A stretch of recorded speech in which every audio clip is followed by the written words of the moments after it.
What's good, YouTube? It's Zach, and today we got NFL Week 6 reactions. Hope everyone's having an amazing day so far. It's currently Monday, so this is before the double header, so we're just going to be reacting to Thursday Night Football and the Sunday game, so let's get right into it. Starting things off on Thursday, we had the New Jersey Giants absolutely mollywopping the Philadelphia Eagles, and you see this number right here going 12-1, and you know the one game I got incorrect? It was the Philadelphia Eagles absolutely making me look like an idiot, along with 96% of the other people. Cam Scadaboo came out with the hat trick. Jackson Dart looked unstoppable, and Russell Wilson threw the ball in the dirt. But Eagles fans, it might be time to start panicking. Their offense is looking absolutely abominably horrible. And yeah, Eagles, hopefully they can bounce back next week, where I think they play my Minnesota Vikings. For the love of Kurt Christian Stewart, bro. This game in London absolutely took 10 years off of everyone's lives over there in the UK. Had the Denver Broncos beating the Jets of a score of 13-11. The Broncos. Guys, do you guys want to talk about it? Or you guys almost gave the Jets their first win on the season, and Justin Fields had -10 net passing yards. You see he had 45 passing yards right here. But let me tell you, he got sacked 9 times. 9 times for 55 yards, and as you can see, -10 net passing yards. Bo Nix looked pretty good in the first half, or the first quarter mainly, and that was about it. J.K. Dobbins, that was about it. And then Cortland Sutton only got targeted 3 times, had one pretty good catch. And that's about it. Jets receivers, if you have Garrett Wilson in fantasy, I pray for you. Maybe you might want to trade him for a bag of half-eaten Chips Ahoy cookies, just so you can have a little bit of satisfaction today. And Broncos were able to sneak out the win. You guys are off my power rankings, though. Next, we had the Indianapolis Colts sneaking out a win against Jacoby Brissett and the Arizona Cardinals. Kyler Murray was ruled out late Saturday or early Sunday morning. I can't really remember.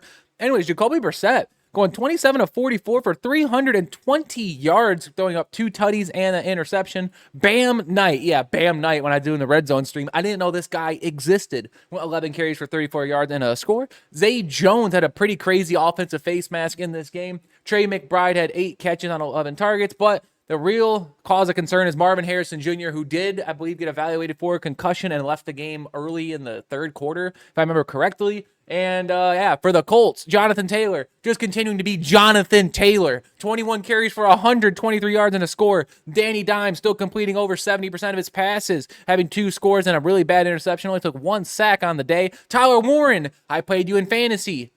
That is all. Colts got the win. I'm debating where I want to put him in power rankings. Let me know your guys' thoughts on the Colts after this game. And the Cardinals, it might be time to sell the team. And my friend literally just broke his setup as I pulled up this game. We had the Los Angeles Chargers coming back to beat the Miami Dolphins literally at the last second. Justin Herbert, 29 of 38 for 264 and 2 scores, taking 1 sack on the day. Rushing, I had Hassan Haskins. I picked him up off the waiver wire in fantasy. I still won, but this guy stinks. Went 6 carries for 14 yards. Kimani Vidal, 18 carries for 124 yards. My gosh. Lad McConkey, who had the 42-yard strike to get him in the field goal range to kick the field goal as time expired, went 7 catches for 100 yards. Quentin Johnson didn't play in this one. Gadsden, I believe, had a fumble in this game. He sure did. And for the Dolphins, Tua Tagovailoa, 3 interceptions. There was an interception before the even game started on Red Zone. Like, they had it in the Octobox getting the game ready. Tua threw a pick like on the first play. Devin Achane, welcome back to learning how to run the football. 16 carries, 128 yards, and 2 scores. Jalen Waddle ruined a lot of people's parlays by only going for 95 yards. You couldn't get 5 more yards for those people.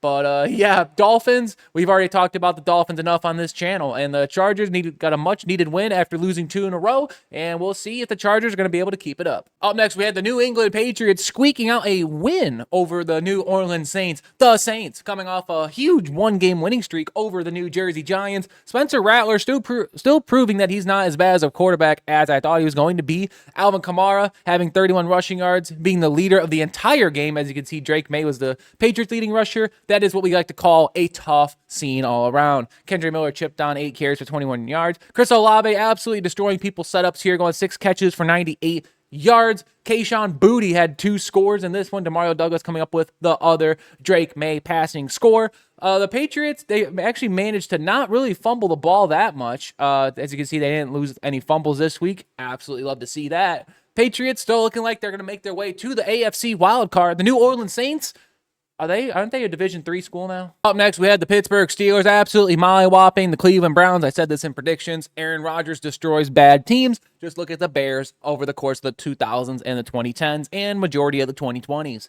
21-30 for 2 scores. Jalen Warren chipped in 52 yards on the ground. Aaron Rodgers, look at that, 1 carry for 1 yard. Mason Rudolph got 3 carries in this game. I guess they were bringing in some backup duties while they were, I'm guessing, trying to run out the clock. Keyshawn Judkins was pretty much stopped dead in his tracks this whole game. Harold Fannin, a really good performance out of him, the rookie tight end from the rookie quarterback, Dylan Gabriel, going 29 of 52. He threw 52 passes in this game. Absolutely diabolical. What is up with wide receivers just destroying parlays this week? 4 catches of 95 yards. DK Metcalf and a score. Connor Hayward coming up with the other score for the Pittsburgh Steelers. And Steelers took care of the Browns really quickly. They still remain the top of the absolutely dreadful AFC North, and the Browns might be time to relocate. Up next, we had the game that people kept calling me crazy on. I chose the Carolina Panthers to defeat the Dallas Cowboys, and they sure did, of a score of 30-27. Dak Prescott, an absolutely amazing performance once again. This is not Dak Prescott's fault. Going 25-34,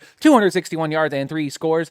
Dallas rushing. Javonte Williams had 13 carries at 29 yards. Kind of his really first bad game in a while. This was an absolute George Pickens masterclass, going 9 catches on 11 targets for 168 yards and a score. Jake Ferguson and Hunter Luepke coming up with the other scores for Dallas. Bryce Young had a decent performance in this one as well, completing 68% of his passes, going 17-25 for a $1.99, breaking parlays, and 3 scores with the interception. Only got sacked 1 time. Dak didn't get sacked once either. That's crazy. Rico Dowdle revenge game answered. 30 carries for 183 yards. Oh, and just in case he didn't have enough there, look at the receiving. He led the NFL. He led the Panthers in receiving. 4 catches for 56 yards and a score. Had 239 scrimmage yards in this one. The Dallas Cowboys could use someone like Rico Dowdle. If you know, you know. Panthers, they're on a 2-game win streak, looking to continue to climb up to the top of the NFC South, but I mean, the Buccaneers are up there, so it's probably going to be a very difficult task. The Cowboys, man, I don't even know what to say. Up next, we kind of had a defensive stalemate here between the Seattle Seahawks and the Jacksonville Jaguars. I said this was going to be one of the games of the week, and it kind of lived up to it, but it was also kind of an underwhelming performance. Sam Darnold going 16-27 for 295 yards and 2 scores. Kenneth Walker led the team in rushing, 10 carries of 34 yards. Travis Etienne was leading rusher for Jacksonville, going 12 carries and 27 yards. But if your name wasn't Jackson Smith and Jigba or Brian Thomas Jr., you were pretty much non-existent in fantasy purposes. JSN going 8 catches for 162 yards and a score. Cooper Kupp also ended up chipping in a score of his own. Trevor Lawrence going 27-42 and 2 touchdowns in this one. As we said, there was no rushing game whatsoever. Brian Thomas Jr. was able to chip in 8 catches, 90 yards, and a score. Trevor Lawrence finally had a game where he did not turn the ball over, but just wasn't able to get anything going. I mean, they only put up 12 points on the board. I think one of them was a pick 6, if I remember correctly. Was it a pick 6? I could have swore there was a defensive touchdown or something in this game, but maybe I just be getting my games mixed up. It was a long day yesterday. The Seahawks continuing to prove teams wrong, and the Jaguars, they're still looking like to remain the top of the AFC South, but now are 1 game behind the Colts. Up next, we have a game that's absolutely not even worth talking about. We had the Los Angeles Rams handing the Baltimore Ravens another loss. Matthew Stafford didn't have to do much in this one, going 17-26 for 181 yards and a score. Kyron Williams had 13 carries for 50 yards and a score. Derrick Henry had he did actually have more rushing yards than total passing yards. Absolutely insane. Derrick Henry finally had a solid performance, 24 carries, 122 yards. Zay Flowers leading receiver, 6 catches for 46 yards. And then this is the main reason why I wanted to talk about this game. Puka Nacua ended up going down with a serious injury. I think it was his left foot, if I remember correctly. And hopefully he is going to be okay. Devontae Adams and really everyone didn't need to do too much because the Rams were just self-imploding. The Ravens, that is, self-imploding. They ended up benching Cooper Rush, who only had 11 of 19 for 72 yards and a pick. Tyler Huntley went in there, threw 10 of 15 for 68 and got sacked 4 times. Ravens, your guys' season is officially over. Might be time to just sell off veteran pieces, get as much draft capital as possible. Rest Lamar Jackson. This is not your guys' year. As for the Rams, hopefully Puka Nacua can come back to 100% sooner rather than later. And Rams got the win. This game doesn't even deserve being mentioned. We had the Tennessee Titans taking on the Las Vegas Raiders in an absolute tank bowl amongst all tank bowls. Cam Ward going 26 of 38 for 222 yards with a score and an interception. Tony Pollard, leading rusher, going 10 carries for 34 yards. And then Van Jefferson was their leading receiver of 4 catches and 75 yards. Calvin Ridley only had 1 target in this one. I didn't hear about him getting injured at all. Maybe he just wasn't featured. Then we had Geno Smith, obviously having his weekly interception minimum, going 17 of 23 for 174 yards in the score. Ashton Jainty was pounding the rock, 23 carries for 75 yards and a score. Trey Tucker, leading receiver. There was no Brock Bowers in this one. No point in watching, if you ask me. The Raiders, I guess they're just trying to ruin their draft positioning, and the Titans are just trying to see if Cam Ward is their guy. I wanted the Bengals to win this game so bad. We had the Cincinnati Bengals losing to the Green Bay Packers to a score of 27-18. Joe Flacco came in and immediately proved that Jake Browning is butt water, going 29 of 45 for 219 and 2 scores. Chase Brown, their leading rusher, 9 carries of 42 yards. It's like if you have a passing game, he's actually able to run the ball a little bit. Jamar Chase and T. Higgins, welcome back to being productive wide receivers in the NFL. 10 catches, 94 yards, and a score for Jamar Chase. And then for the Green Bay Packers, Jordan Love, other than a really bad interception in the first half, had a pretty clean game, 19 to 26, 259 yards, and a score. Josh Jacobs just continuing to be the workhorse in Green Bay, 18 carries for 93 yards and 2 scores. My guy, Matthew Golden, I gave him the start this week in fantasy, had 3 catches of 86 yards. Josh Jacobs also 5 catches for 57. The Packers were favored, I think, by a couple little touchdowns in this game. It wasn't a good win, but they got the win nonetheless. And the Bengals are proving that they might be able to survive as long as Joe Flacco doesn't get absolutely destroyed by that offensive line. Next, we had another potential game of the week between the San Francisco 49ers and the Tampa Bay Buccaneers. Mac Jones finally turning back into Mac Jones, going 27 to 39 for 347 scoreless yards and 2 interceptions. Christian McCaffrey kind of bottlenecked in this one, but still had 100 scrimmage yards because he's Christian McCaffrey. Even had a rushing touchdown on the day. Kendrick Bourne's just still being an absolute force on the 49ers passing game, going 5 catches for 142 yards. For the Tampa Bay Buccaneers, Baker Mayfield still proving to be MVP frontrunner in my personal opinion. Went 17 to 23 for 256 yards and 2 scores. Rashid White, I believe, had one of 2 rushing touchdowns on the day. Rashid White, 17 to 65 for a score. Sean Tucker had 6 carries, 25 yards, and a score. I believe Emeka Egbuka did get injured in this game. Hopefully he's going to be okay as well, because he's a very fun player to watch. I mean, he went to Ohio State. I'm a Michigan fan. I don't ever wish injury upon anyone. And plus, he seems like a really chill guy. Hopefully he's okay. And Buccaneers still making their way through the NFC, and I do believe they're going to make it to the title game. 49ers, they just got to get healthy, which feel like I've been saying that every single week. Oh, one other thing for the 49ers, I saw Fred Warner went on the cart, and I mean, now with Nick Bosa and Fred Warner out, maybe it's time for them to just start selling veteran pieces, because they did lose their 2 veteran leaders on defense. Talk about the Sunday Night Football between the Detroit Lions and the Kansas City Chiefs. This was looking like a good game for the most part until Jared Goff became Jared Goff and couldn't lead a comeback. He went 23 to 29 for 203 yards and 2 scores. Jahmyr Gibbs is kind of bottled up in this one, 17 carries of 65 yards. David Montgomery only getting 4 carries of 24 yards.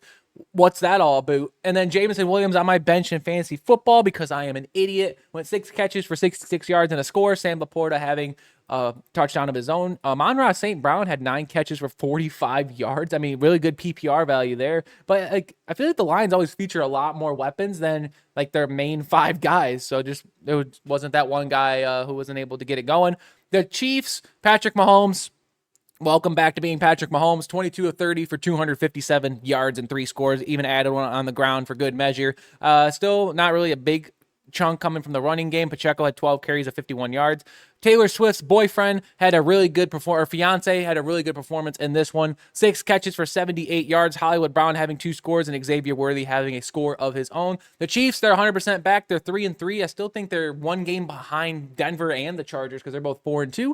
Lions, they shouldn't have to worry about it whatsoever. They do trail the Packers technically in the division now, but I think they'll be just fine. And that's all I have for you today. Let me know what your guys' thoughts are in the comment section below about your thoughts on week 6. And yeah, we have NFL predictions week 7 coming tomorrow with the boy, the Cringy Gamer. And yeah, other than that, it's been Zach. I'll see y'all tomorrow.